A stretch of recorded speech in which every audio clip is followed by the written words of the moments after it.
Welcome to Lisbon, Portugal for WRC Live. I'm Paul King and we have quite a treat in store for you this evening. The Vodafone Rally to Portugal, about to bring rallying right into the centre of the capital city. The grand opening for a four-day event down in the hills of the Algarve, a rally that never fails to deliver.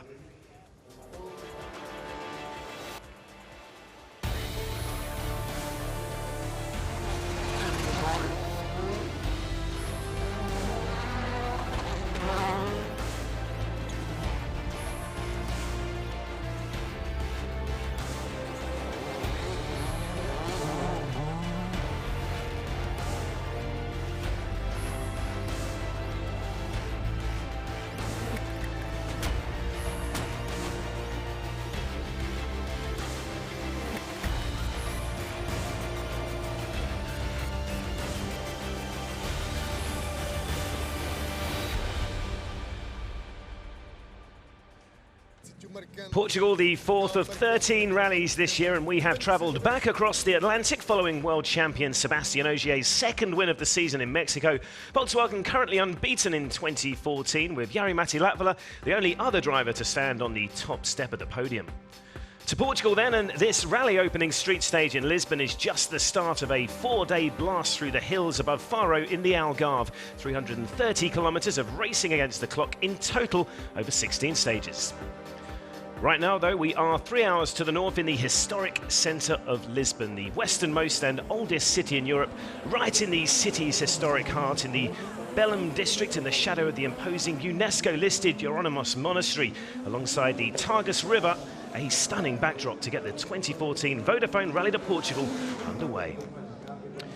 Before we get going, let's take a look at the championship standings coming into round four. As you would expect, with those two victories, it is Ogier who leads the way, but it is very tight at this early stage of the season. The Frenchman just 3 points ahead of his Volkswagen teammate Jari-Matti Latvala, with Mads Osberg currently third. In the manufacturer's title, VW again looking like the team to beat, 55 points ahead of Citroën Total Abu Dhabi already, with New Boys Hyundai given a big boost following Thierry Neuville's first ever podium finish for the team in Mexico. So what do we have in store then for stage one? It's a tight and technical blast through Lisbon's ancient streets.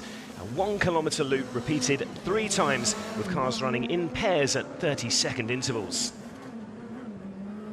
Quite a scene out there. The stage totals 3.27 kilometres. And this is what the Lisbon stage looks like from above, featuring a flat-out blast alongside the Jeronimos Monastery. Plenty of tight hairpins and chicanes and a small jump thrown in for good measure. Remember, this is a gravel rally, so on gravel tyres and suspension on tarmac. As ever in a street stage, watch out for those curbs, punctures, an ever-present threat. The surface, a mixture of asphalt and cobbles. Well, Gillian Porter's alongside me, and what do you make of this 3 kilometre stage then, Jules? Well, they always say that you can never win a rally on a super special, you can always lose it, and we have seen in the past Mads Osberg a few years ago hitting the curb, removing the wheel, and last year Abdulaziz Al-Khawari basically went straight into one of those concrete walls that you were talking about. So it is real tricky to make sure you don't make any mistakes, and they get a bit excited sometimes. They want to play to the crowd, and yeah, we're giving you a sneak preview, sorry, Jules, of what we can expect here, looking at some pictures of some of the historic cars taking on stage one in the warm-up act earlier.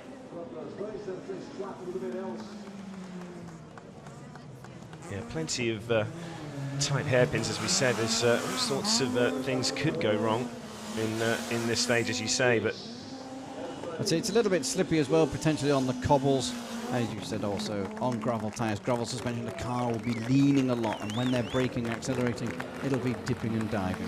Yeah, we have 10 heats to bring you, looking starting with local lads, Rui Madeira and Bernardo Souza, then WRT 2 front-runners Yuri Protasov and Karl Kruder. The third heat is an all-Middle Eastern affair between Nasser Al-Attiyah and Khalid Al-Qasimi, with Martin Prokop taking on the returning Juho Hänninen in the Hyundai i20. An all-Norwegian heat between Henning Solberg and Andreas Mikkelsen is followed by Welshman Elvin Evans and Thierry Neuville. Robert Kubica takes on another Brit in Chris Meek. Talented Estonian Ott Tänak is next to the returning Danny Sordo for Hyundai, and then the championship front-runners, Flying Finns, Mikko Hirvonen and Jari-Matti Latvala, and finally Mads Osberg and world champion Sebastian Ogier.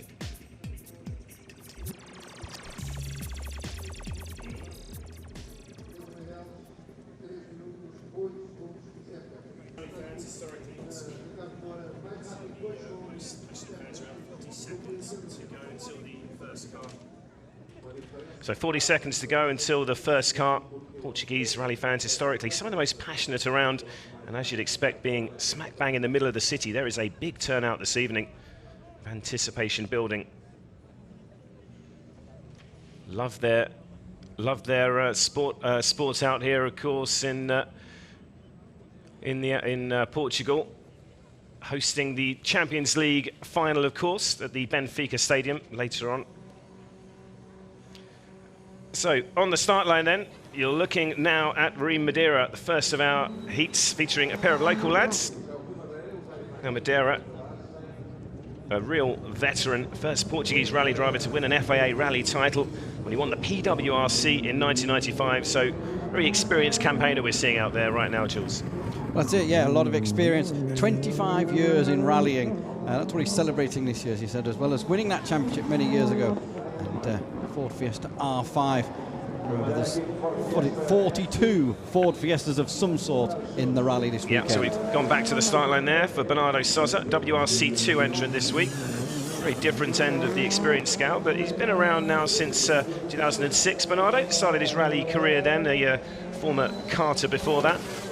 We've seen him over the years in SWRC and PWRC. He's driving a Ford Fiesta regional rally car. It's really interestingly to see the difference between these two cars. Obviously both Ford Fiestas, one an R5 and one a regional rally car. Not much difference between the two categories though, Julian. No, not a lot. I'm just looking at the front bumper, unless I'm watching the... I noticed the front bumpers, obviously there's difference. This is the new style front end on the R5. So that's it, and that is the older front. You can see different front end on it. Big jump. Terrific action out there already in front of the Portuguese fans in this beautiful evening in Lisbon. We have already had two local drivers through, Ricardo Moura, the reigning Portuguese champion, and Pedro Morales, the current Portuguese championship leader, already through the stage before, so let's see their names pop up on the leaderboard. But we can already see all sorts of tram lines and things keeping the drivers very busy out there and working hard through the chicane as well. I see the cars look a little bit unstable because they're dipping and diving. That's the droop on the suspension. It's, as you said, gravel suspension. So that's why you kind of have that effect. And once you get onto the gravel, that's not a problem. Yeah, it does always make for more spectacular viewing, seeing the gravel cars out there on tarmac. And, well, Sousa and Madeira certainly already putting on a show for their compatriots. Great jump. It was a great jump. You remember last year, Mikhail Koskijisko with the bonnet come up on his Mini on that that jump last year. So Mikhail not here this weekend, but let's hope there's no dramas like that. It was massively entertaining last season. Yeah. We've had a lot of rain over the last few days, as we know, on the recce. The drivers will be so pleased this is not wet in here. With those tram lines and the cobbles, it would make it even more slippery. So they can go out, it's nice and dry, they can go out and enjoy themselves. Yeah, it really has become a spectacular start. Been running now for a few years, this Lisbon stage, taken over from the old stadium in the Algarve Stadium. Super special. It's been... here we go then. Let's see Madeira, our first man through. 3:05.7. That is our time to beat then. Obviously, Sousa not far behind, just started 30 seconds behind. Let's see what the youngster can do. Sponsored by Benfica, I think he just told us. Yeah, that's right. Benfica Football Club, as he walked past our commentary box. All the drivers walking past our commentary box to go to their cars. And here comes Bernardo. Yeah, we thought he would be the time to beat. A talented young driver, Bernardo. 3:01.6. Okay, so, right. We're looking at around 2:53.6 was the quickest time through by Mikko Hirvonen last year. Obviously, we will see these times come down when we get to the WRC cars following. And he certainly enjoyed that one. And you can hear his compatriots stage side cheering him on. Terrific atmosphere out here in the sunshine in Lisbon, alongside the river. Beautiful way to start the events here at the Vodafone Rally de Portugal 2014. As I remember a few years ago, they did this stage and then they actually went into the forest and into the gravel sections. This time it's just now a long run back down to Faro, get themselves sorted for tomorrow morning's gravel action. Yeah, something new as well this morning. We had the start ramp over at Estoril, of course famous for its old Formula One race as well. So slightly new layout for the route this year. Looking down at the start line, Yuri Protasov, the Ukrainian current WRC2 championship leader. Claimed victories already in the WRC2 in Monte Carlo and Mexico. As you can see on the bottom, Sosa is the quickest through, beating all three of his compatriots. And that's the target that Protasov will be aiming for. Here we go then. The Ukrainian, now becoming a regular fixture in the WRC's leading support category in recent seasons, and he's certainly improving as a driver as well, isn't he? He is improving as a driver. You see, won Monte Carlo quite easily, then won in Mexico, having had a catalogue of problems on that tough event. But yeah, 2 wins, leading the championship very comfortably. He has got a little bit more competition this weekend because all the big guns are in. And Protasov, we're hearing, did actually clip one of the chicanes, so we'll have to keep an eye out there if we're going to see any damage. As we look back on the start line, this is now Karl Kruder, young Estonian, also a well-known name in the junior category. He's currently third in the WRC2 category, 35 points behind Protasov in that title race. And look how close they're getting to the Arco at times here. Let's watch him over the jump, and yeah, good commitment from the Estonian, co-driven by Martin Jalvaja. Again, PK2 Ford Fiestas. This one of Protasov, the R5. The one of Kruder is a Super 2000 car. Remember, Kruder had that fantastic last stage victory in this category in Sweden, snatching it from Jari Ketemar. Yeah, always a competitive series, WRC2, and we've seen plenty of graduates over the years coming through, including world champion Sebastian Ogier. We watch Kruder over the jump, nice and tidy, bounces across the tram line, so they will be getting slippery, right? That's it. Kruder's already missing his mirror on this side. I don't know whether he's just whacked something, but there's no damage to the car. But Protasov just caught one of the plastic bollards. That's what he was catching. So, but yeah, Kruder Super 2000 car, 2 litre, normally aspirated.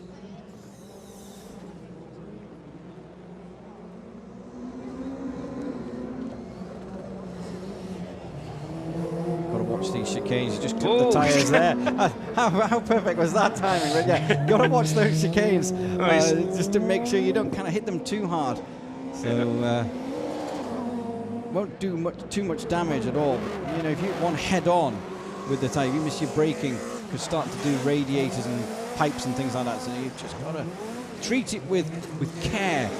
And when you're taking this stage on, it's a long way back to this to Faro. You can't afford to be having like a water leak or anything like that. Yeah, and that exit of that chicane getting a bit wider for the following cars as well, a bit easier to negotiate for the following cars. Keep an eye on Karl Kruder then. Talented young man. One of so many drivers hoping to use the WRC2 as a springboard to the very top of the sport's top level. Obviously, he was missing in action a little bit last year. Didn't do so much. Did a lot the year before. Yeah. The reason why he wasn't around last year was because he was doing his exams at school. Yeah, we're going to follow Protasov now to the end of stage as the wheels are burning up. The Michelin's absolutely frying out there on the tarmac. Obviously, these are gravel tyres. Let's see what time he can do. 3:01.6, that is quickest so far. Oh, it's an identical time as Sosa. Yeah. Must have beaten it by the nearest 100th of a second then, which those times don't show up, but Protasov is the quickest so far. Let's follow Kruder then through the last few corners, over the jump one more time. You really see the car bouncing on the gravel suspension. Yeah, it's the huge amount of droop when the car takes off. The wheels just drop down. Long suspension travel. Oh, nice and tidy through the chicane. That's a lot slower, a lot slower. A bit surprised by that, if I'm honest. I'm not sure whether he's had a little misdemeanor somewhere that we didn't see. Well, he could have got spooked by hitting the chicane, of course. Let's not forget that. I mean, that was a big sort of impact with that tyre, and that might have just made him ease up a little bit after that. One of the chicanes? I don't know, maybe small, not a lot. How's this feeling in front of this big crowd? I don't know, everything okay, I'm happy. It's drive so fast, I don't know what time, but I'm happy. Thank you. Yuri, obviously. Well, Yuri certainly enjoyed himself out there, and despite that altercation with the chicane, a big smile on his face, and Well, he's safely through stage 1, and as you say, he can make his way on the long drive down south to the Algarve. Beautiful evening out here now in Lisbon, isn't it? Yeah, I mean, you wouldn't believe that the weather we've had over the last few days. And remember, the first day of recce had to be slightly postponed because they couldn't get through stage 3 and 6. And that stage obviously now being shortened as well for the rally by 4Ks. So it's going to be difficult. Next cars are ready to go. Talking of the rain, I was going to say Bernardo Souza, who we saw earlier, his recce car actually got washed away when he got ditched in a river. It was that bad out there on the recce. And we watch Nasser Al-Attiyah making his way. Well, Nasser, interestingly, stepped back to the WRC2 category for this year. Obviously a well-liked figure around the service park, former Dakar winner, of course, and multiple Middle Eastern champion. Co-driven by Italian co-driver Giovanni Bernaccini, and Nasser, a very talented driver, maybe perhaps stepping back to try and get back in a sort of championship winning tilt. Obviously, he's a former PWRC winner. You surprised to see him drop back this year? I think he's got a lot of commitments in the Middle East. I wasn't sure whether we were going to see him actually appear somewhere else in another category, and that was maybe why he dropped back. But yeah, he's registered for the championship. He's going to be in there. He drives this car all the time in the Middle East Championship, so he is one of the favourites. Now he's here, and he has his rounds to complete. Brother's yeah, a massive lead at the moment, but this will start to get eroded away when he has to miss rallies. But Nasser Al-Attiyah is doing well. Another Middle East driver racing against him this evening, Khalid Al-Qasimi. Now this could be slightly unfair a race, so just be aware of the times, because Khalid is in a full spec World Rally car. Nasser Al-Attiyah is in a WRC 2 spec car. Yeah, as you say, it is Qatar versus the United Arab Emirates. Sheikh Khalid coming from Abu Dhabi. Oh, bit nose heavy in the DS3 on that jump, but we just saw Khalid as well moments ago with co-driver Chris Patterson. Seemed in good spirits, didn't they? They did seem in good spirits. I quite liked our commentary box as well. I prefer to be in their office rather than this one. Maybe not quite as exciting or as scary as that one out there. But Khalid, loving spectator stage, really kind of enjoys putting a show on, and quite difficult in the gravel for him. He always seems to end up running near the front of the road, which he struggles on. But he loves this. It's kind of a very even playing field. Yep. And Sheikh Khalid, he's taken on Rally Portugal 4 times, finished in the top 10 on 3 occasions, got plenty of experience here. Also taking on the Middle Eastern Championship as ever. He's currently second in that category. And this is the second of 4 WRC rounds Khalid will be taking on in 2014. One of our potential favourites for this stage, Otto Tanak, just walking past our commentary box as he heads towards his car, getting themselves set up and geared up whilst other drivers are in the stage. Big lock up there from Khalid on the right rear. Just clipping the tyres there. That's 2 people now to clip the tyres. Yeah. What is the sensation then driving in these WRC cars in a gravel spec on tarmac? I mean, you can see the car rolling around. Weird. It is weird. Now, it's interesting because Khalid's taking a much different line there on that corner. He's keeping off the tram lines. As we talked about, they are slippy. Here comes Nasser in his regional rally car. Big jump. But yeah, staying off. Khalid's staying off the slippy stuff, the cobbles and the train tracks, as the train just goes past on the side of the stage. Yeah, you can see them there as well with the chicane. Let's see the time from Nasser, 3:04.3, third fastest so far. Not troubling that time of 3:01.6, set by Yuri Prozov, and another big jump by Khalid Al-Qasimi. He's not afraid of hitting jumps hard. We've seen him win the Collins Crest competition in Sweden a couple of times. Loves to put on a show for the fans, does Khalid. Let's have a look at his time. Should comfortably be fastest here. He's just clipped the tyres again. 2:51.5, and that is the first World Rally car through, so that is to be expected. Yeah, clipped the tyres again in that final chicane. So that was 2 laps in a row where he clipped those. Yeah, good time then. A good solid start from Khalid and Nasser. Let's take another look at some of Khalid's runs through these chicanes here. Did put in some spectacular jumps out there, didn't he? He did. I mean, just watch the cars. Just look at how the wheels and the suspension compresses on landing. Huge. I mean, the suspension development of recent years has just been phenomenal. Obviously, so strange to see that on tarmac. You wouldn't see that bouncing effect. Let's have a word with Khalid. Khalid, the fastest time. You like the stage? It's nice, exciting. I mean, the people, I think the spectator enjoyed it. It's quite slippy, but yeah, we try to be balanced. Thank you. Let's go once. Let's go another one. Yeah, with Sheikh Khalid confirming exactly what we were just talking about. It is very slippery out there. You wouldn't think it on a tarmac stage, but there's, yeah, as you say, lots of cobbles and tram lines out there as we look at Martin Prokop alongside Jan Tomanek down on the start line.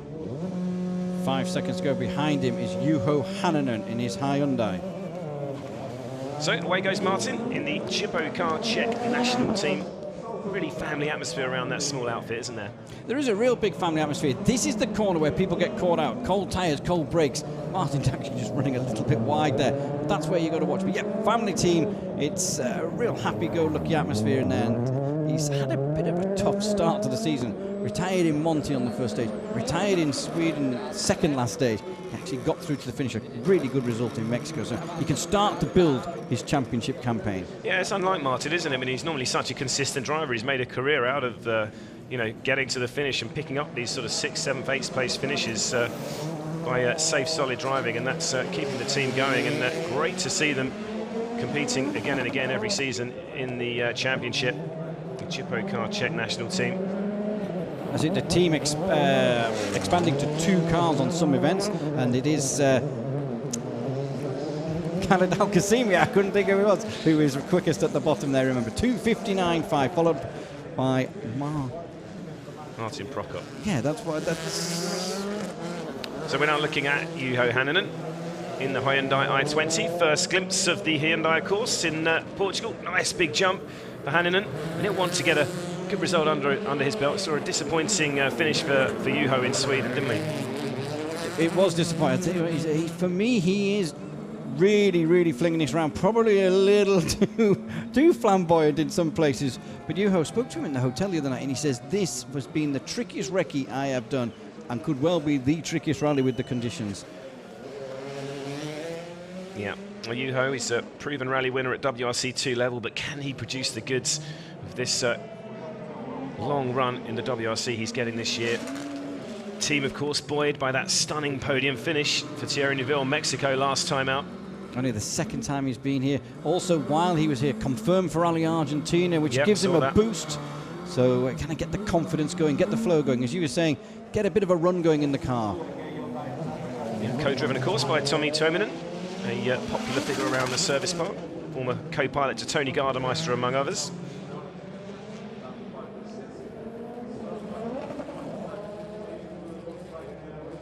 Lots of tyre smoke coming from their tyres as they're scrabbling away those Michelins.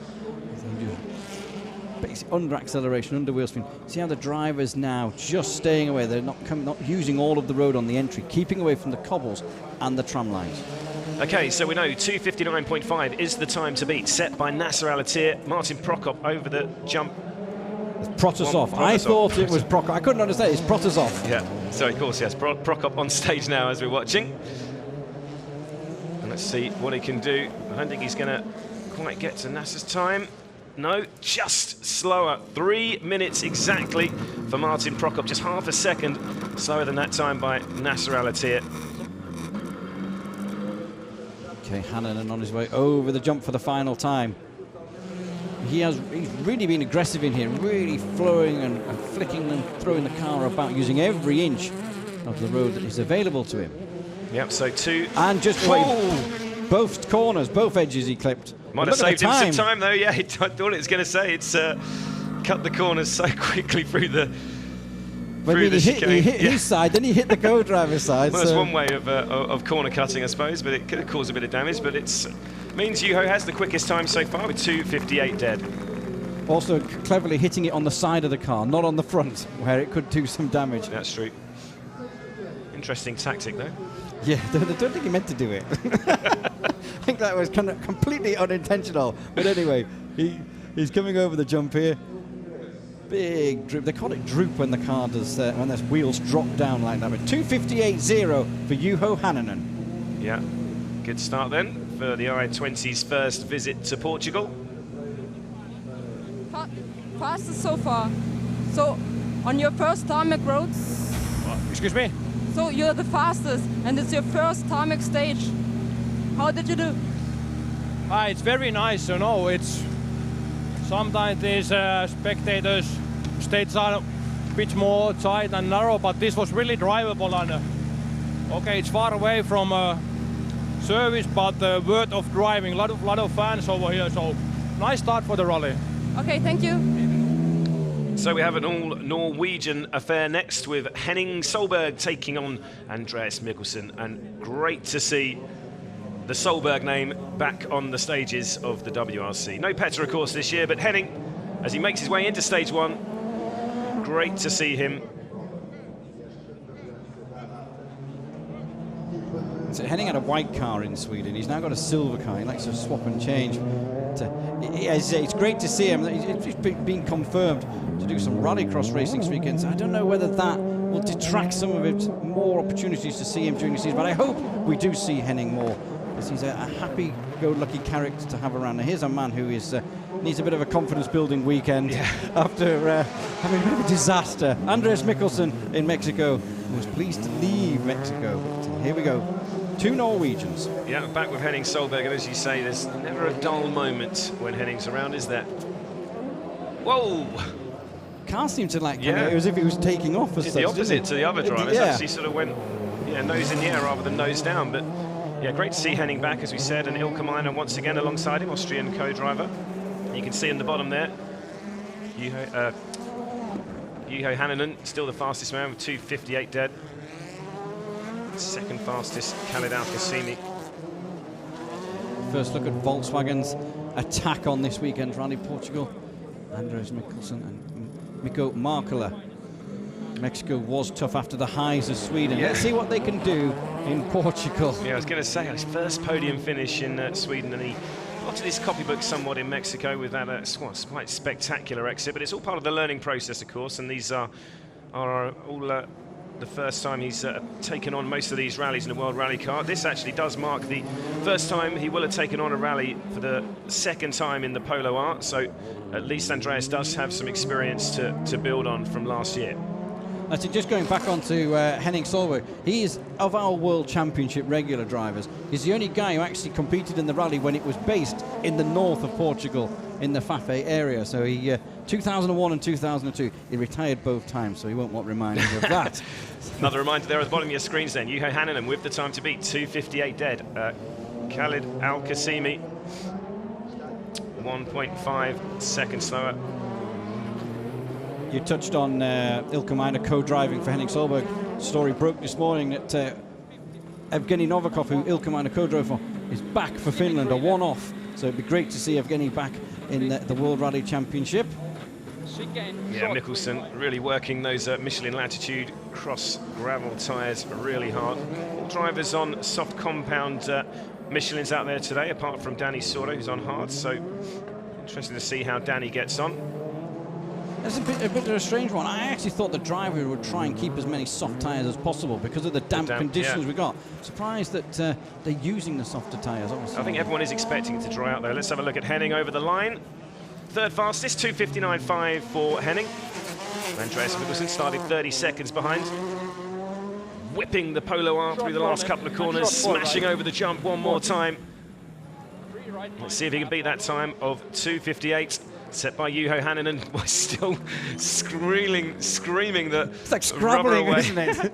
Scrabbling away as he drifts to the side. Let's have a look. That's going to be a huge time, 2:54.9 for Andreas Mikkelsen. That's a great time. Confidence? What was I going on about?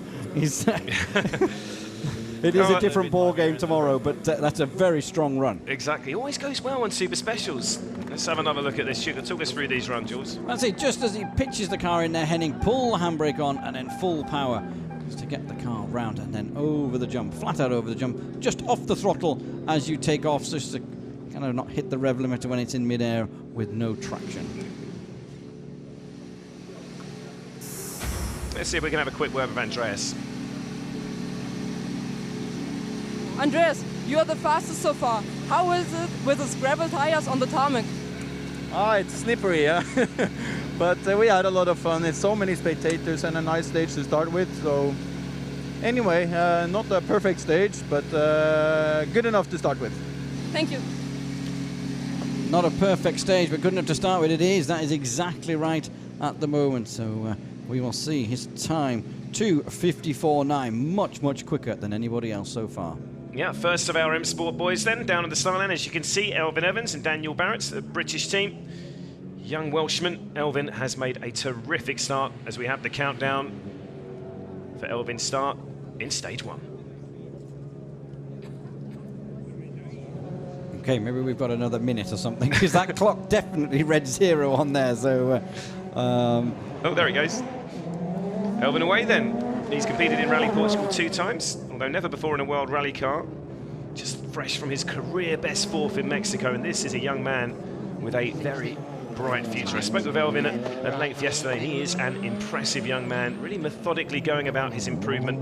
How impressed have you been with him? Massively impressed. I mean, we saw him come through the British Championship ranks and then the Academy ranks and things like that. A great, as you say, thinking driver as Thierry Neuville enters the stage now.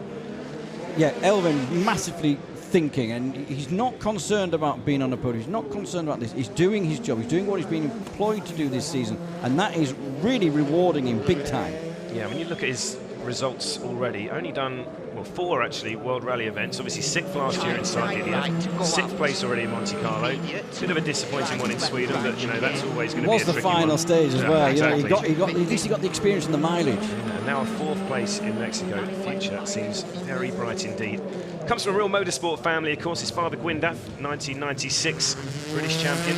Different line for Elvin there. He was on the cobbles and the tram track. So here's Thierry Neuville, another man high on confidence after Mexico, 3rd place there. He admits that the car wouldn't have been there if it wasn't for a few other people making mistakes, but they've all got to get around all the same corners, so credit to him and the team. Yeah, and after a frustrating first 2 outings in Monte Carlo in Sweden, that is just what the team needed. I thought he'd just how he got away without hitting those tyres. It was very sideways, but yeah, as you say, frustrating start. I think if we're honest, the drivers have got to take a lot of that blame. Thierry crashed, Danny's wasn't. That wasn't mechanical failure, but in Sweden, both of them knocked the wheel off. That's not the team's fault. Okay, just confirmation there, as you can see in the bottom of your screen, Andreas Mikkelsen with the time to beat, 2:54.9. Terrific run through there by Andreas, and that's going to take some beating.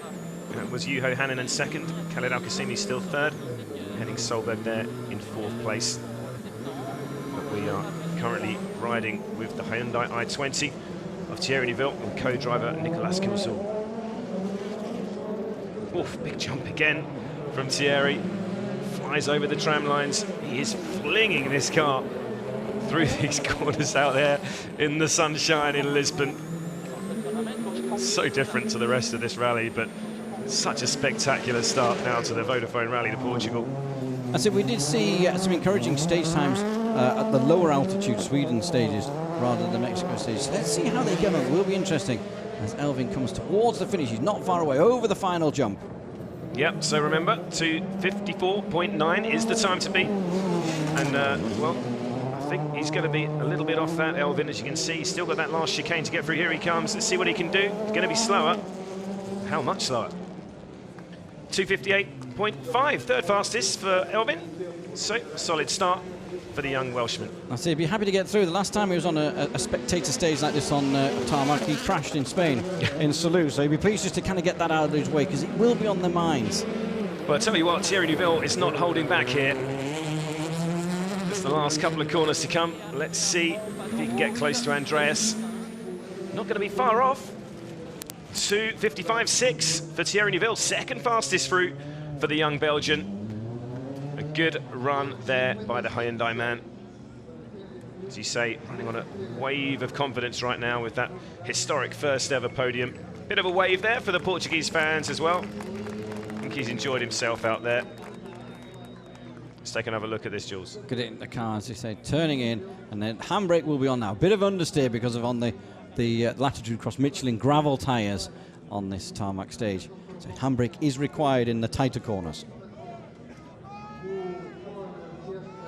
Yeah, terrific scenes out here in the Lisbon evening. I think we can pop back and have a word with Thierry down at the stop control. Your 2nd quickest So it seemed that you enjoy the ride in front of the big crowd. Yeah, I enjoyed. I made a small mistake on the first loop. I understeer a bit too much, so I lost a bit time, but otherwise I had a clean, good run. Thank you. Well spotted, Julian Porter. Little wave from Thierry. Enjoyed his run. Yeah, as you said, small mistake, but no major dramas so far. So everyone's safely through. It's, I remember, as we saw a couple of years ago, yeah, dramatic scenes with Mads Osberg losing a wheel in this stage. We can, just a warning that there are a few curbs out there that you want to avoid as we look back at the start line. Robert Kubica, Maciek Szczepaniak, Polish crew waiting down at the start line. Okay, Robert is in. He's basically got to try and rebuild his confidence and everything. He's had this problem. Is it 8 crashes in 9 days of rallying? So let's just hope he can get through here. This is a tough rally, but he was here last year where he made his World Rally Championship debut in the in the Regional Rally Car Citroen DS3. So a year's worth of rallying now underneath his belt. Yeah, I mean, he's another driver I spoke with at length yesterday, and I'm happy to report Robert is still greatly enjoying the learning process in this sport, despite his recent accidents, as we just look back at Chris Meek making his way into the stage as well. But yeah, Robert, he fully expected to have problems along the way, but it's not easy to just erase, you know, everything you've learned in 20 years of circuit racing. He'd never driven a gravel rally before last year, let's remember. Big jump. Didn't used to see him do that in a Formula 1 car. No. Well, what Robert says and what I like about it, he says, in Formula 1 we could go testing, pounding around it. He was in Formula 1 in those days. He said, when I look at a stage, I do it twice in a day, and that's it. It's 1 year before I go back onto it. Yeah, well, let's hope he remembers he's in a car set up for gravel today. He did seem to get caught out in a similar situation on a super special in Mexico, didn't he? That's it. So here's Chris Meek. I mean, Chris Meek's another man who, disappointment at the end of Mexico, that final stage retirement. We can hear co-driver 200. Paul Nagel. Watch your braking. Watch your braking, that's what I was just listening for. Watch your braking. This is on the cobbles and the tram line. Yeah. Yeah, of course, 2 Brits in the WRC in 2014. Citroen's Chris Meek and Elvin Evans. Haven't been able to say that since the days of Colin McRae and Richard Burns. And well, Meek, of course, is a protege of McRae, and well, you really could do with shaking off the comparisons with the late great Scott for being blisteringly quick, but accident prone with it. Early two right minors, open the care, tightens to very tight hairpin right, double tightens late. That's it, Paul Nagel calling those notes for Chris Meek. As you say, another guy who just needs a good run. The speed has been very impressive from Chris this season. To be fair, both Citroens have had great speed this season, and just needs to get around and get the finish. This beautiful start to the season, third place in Monte Carlo. Just going to say, I mean, let's not forget that, and let's not forget the times he's putting in as well. He's just got to get that bit of luck, and you know, I wouldn't be surprised if we saw a slightly sort of tentative start by Chris. It's so important that he just gets a few kilometres under his belt, gets into a good rhythm. Let's see if he can get the result that we know he's capable of as we switch our attention back to the Ford Fiesta. Robert Kubica. The strangest thing is, Robert Kubica, ex-Formula 1 driver, he's done this rally more times than Chris Meek. Yeah. You know what I mean? It's really strange. It's Chris Meek's debut here. Yeah, well, so many rallies after.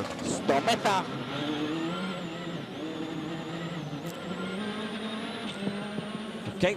Let's see, Kubica over the line. Third fastest for the former Formula 1 ace.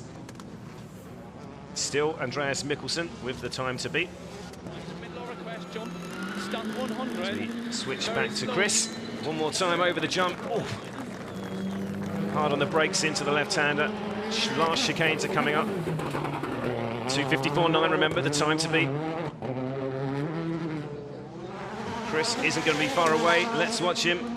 Past the checkered flag, though, he's going to be slow. Yeah, third fastest for Chris Meek. Still Mikkelsen. We said that time was going to be tough to beat. Let's see if we can have a word with Robert Kubica now at the stop control. So, third fastest. So you feel grit.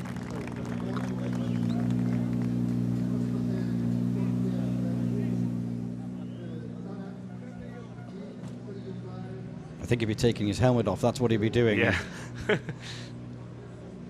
Still looking at terrific pictures of Chris Meek while we wait for Robert to get ready.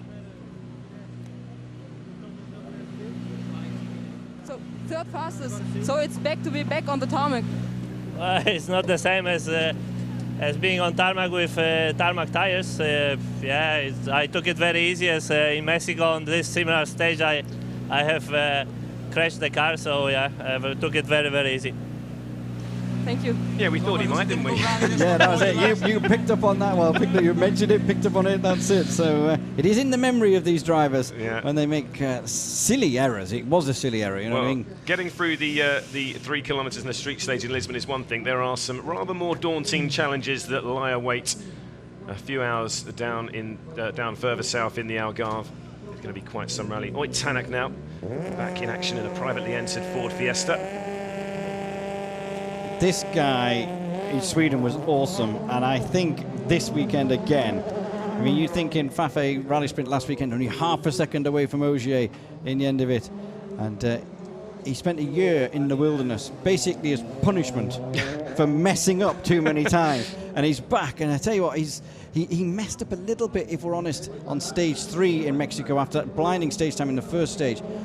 But then he won every stage in the category in WRC2 that he was in Mexico. Let's see what he can do again this weekend.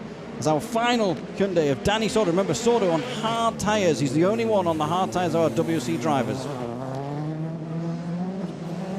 Yeah, as you said before about Oyt Tanak, I mean, let's not forget this is a man that was sort of personally selected by Malcolm Wilson, and Malcolm does know his young drivers. This is a very, very talented young man, and as you say, it just didn't work out for him 2 seasons ago, so terrific to see him get another chance in the M Sport Fiesta.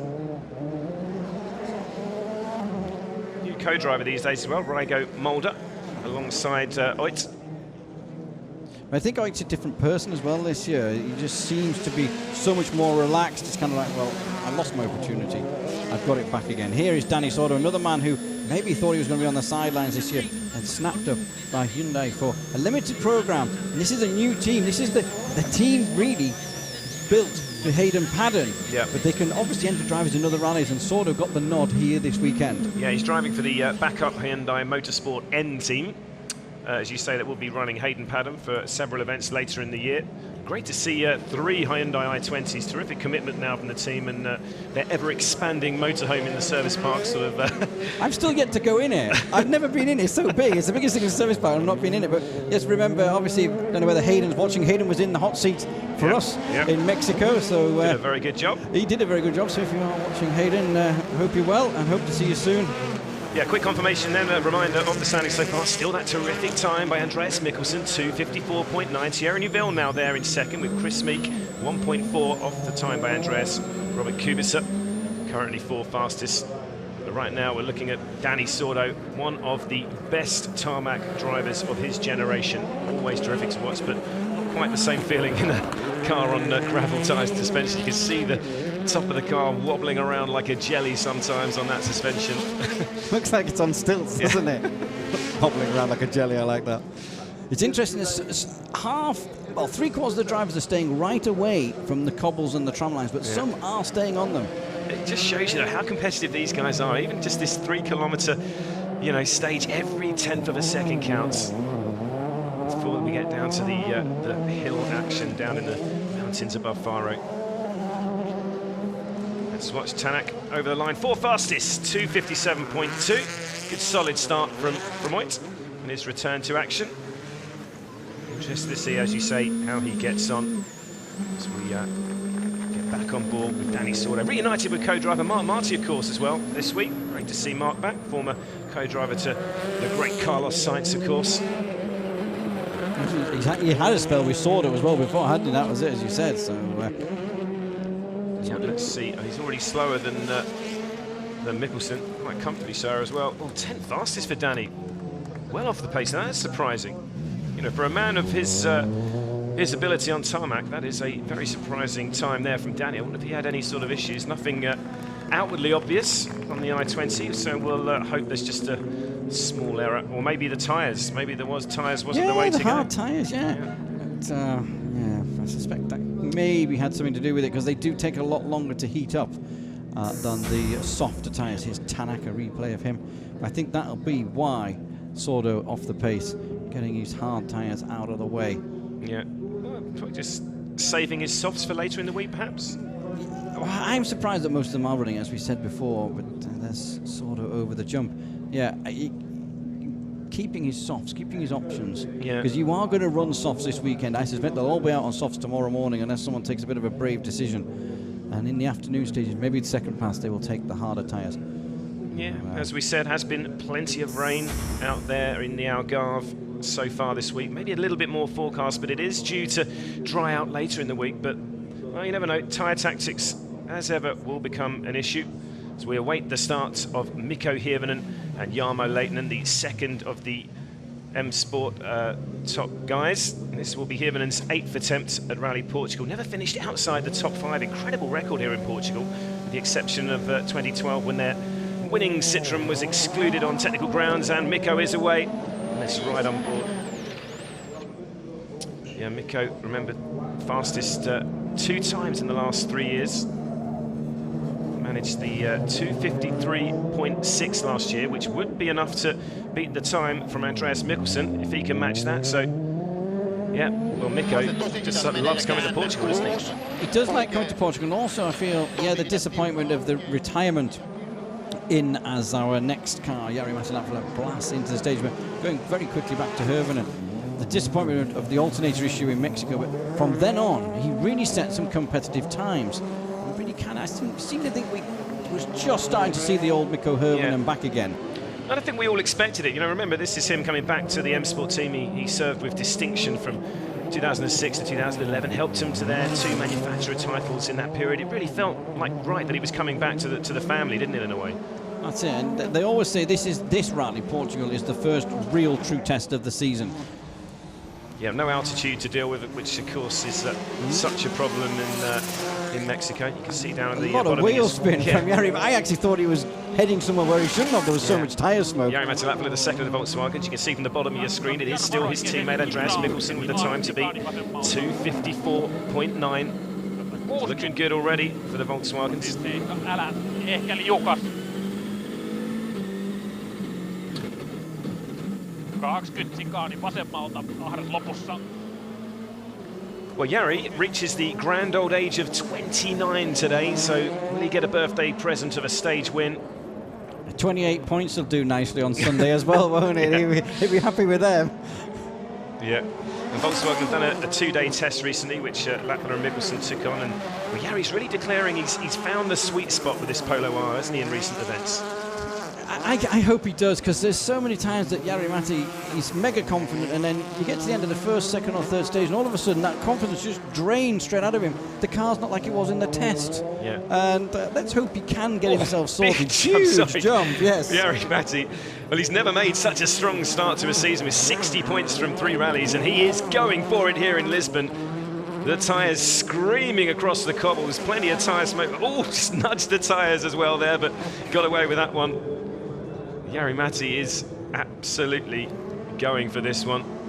We switch our attention back to his compatriot, second flying Finn, Mikko Hirvonen, former teammates, of course. Let's see if he can get close to... Oh, slightly crossed up over the jump. Last couple of corners to come now, let's see.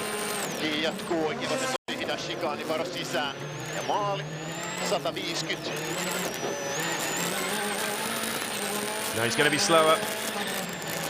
Andreas Mikkelsen still there in first place. Hirvonen 4th fastest, 2:57. And we will switch our attention back to birthday boy Jari-Matti Latvala. He is absolutely on it. He really is pushing hard. He's giving it everything. As you say earlier on, they don't want to give anything away. They are so competitive, even on just a short stage. Lots of wheel spin from Latvala, though. He's going to be quicker. Stunning time from Latvala. 2:54 dead for the birthday boy Jari-Matti Latvala. Fantastic run and a fantastic start to Rally Portugal. There you go, Sebastian Ogier. Beat that. They always say your teammate's your biggest rival, and there isn't a tougher teammate going at the moment.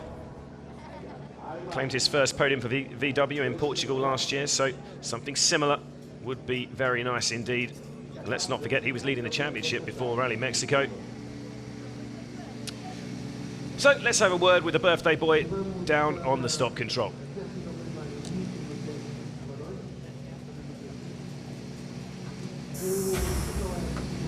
happy birthday.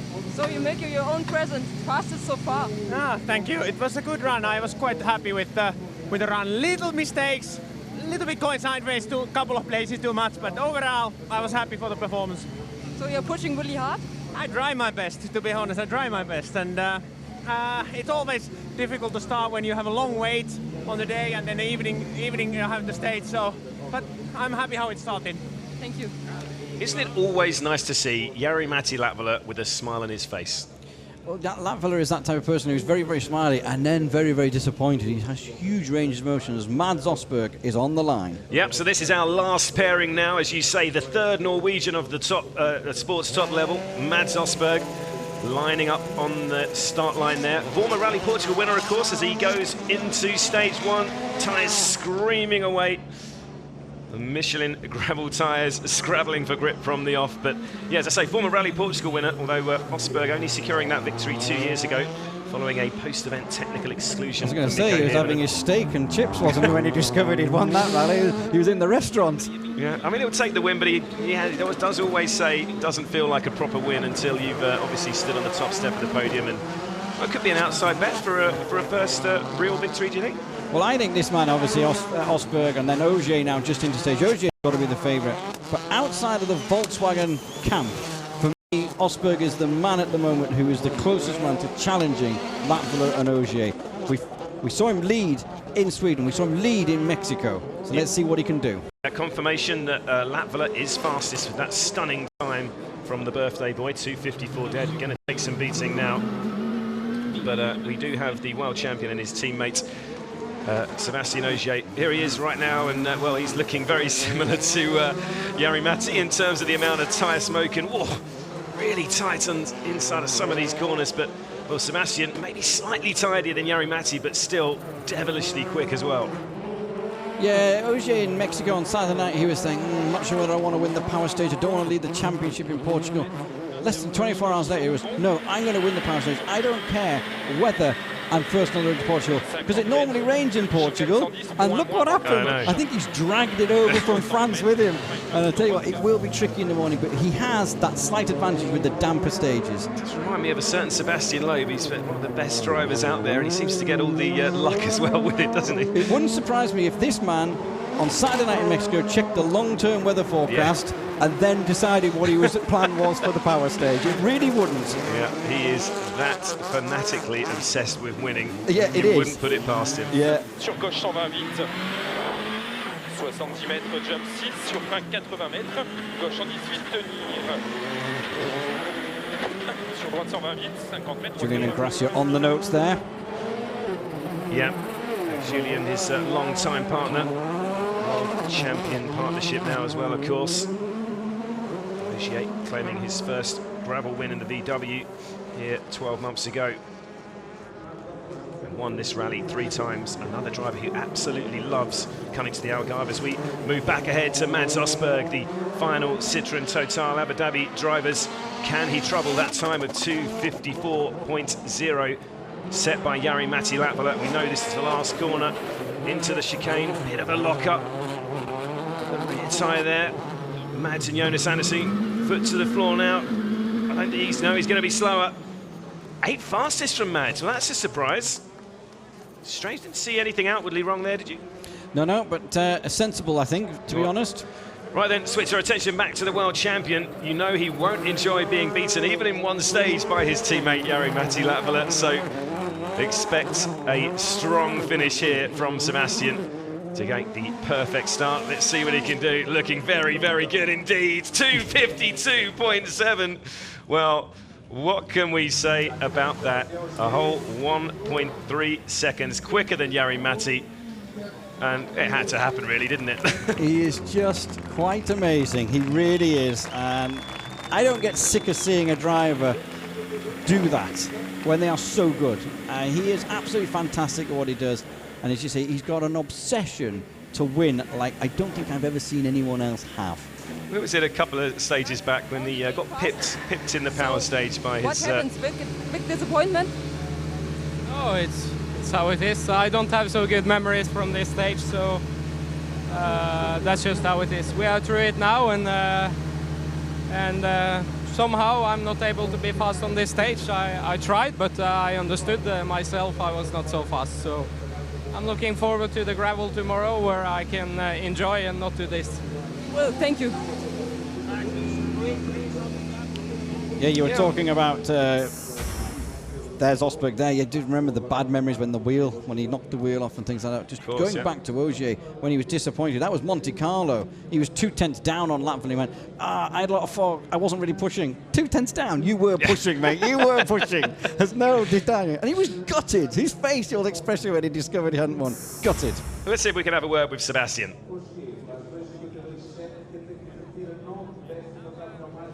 Back to Faro, and tomorrow morning that's the real start of the rally. What can we expect for the next 3 days? Yeah, I don't know. Of course, we are here to try to win this rally, but it won't be easy. And tomorrow probably will stay quite humid and slippery. Thank you.